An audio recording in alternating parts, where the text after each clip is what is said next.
যখন সেই মহিলাটি জানতে পারে যে কোম্পানির নতুন সিইও আসলে তার স্বামী, তখন সে স্তব্ধ হয়ে যায়। সবাই নতুন সিইওকে স্বাগত জানাতে ব্যস্ত, কিন্তু সে একা নিজের ডেস্কে রাখা ক্যাকটাস গাছ নিয়ে খেলা করছিল।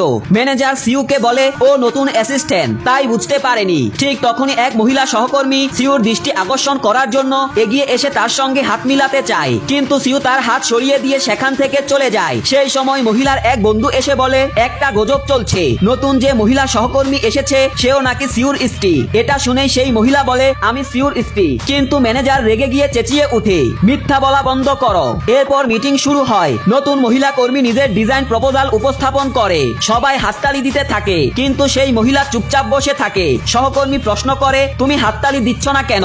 সে শান্তভাবে বলে কারণ তুমি আমার ডিজাইন চুরি করেছ।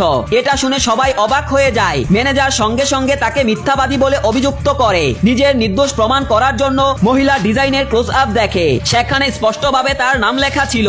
তার বন্ধু সঙ্গে সঙ্গে সেই মহিলা কর্মীকে বলে তুমি চুরি করেছ।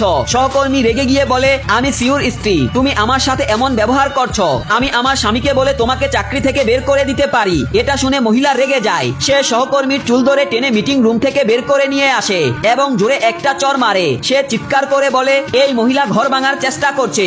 এক মুহূর্তে সহকর্মীর সমস্ত ইজ্জত ধূলিসাৎ হয়ে যায়। ঠিক তখনই সিইও এসে জিজ্ঞেস করে এখানে কি হচ্ছে। ম্যানেজার তাড়াতাড়ি মিথ্যা বলে স্যার এই মহিলা ডিজাইন চুরি করেছে আর আমাদের সহকর্মীকেও মেরেছে, একে চাকরি থেকে বের করে দেওয়া উচিত। কিন্তু মহিলা চুপ থাকে না, সে জোরে বলে আমি কিছুই করিনি, বরং এরা নোংরা কাজ করছে। সে খোলাখুলি বলে যে ম্যানেজার আগেও তাকে উত্ত্যক্ত করত।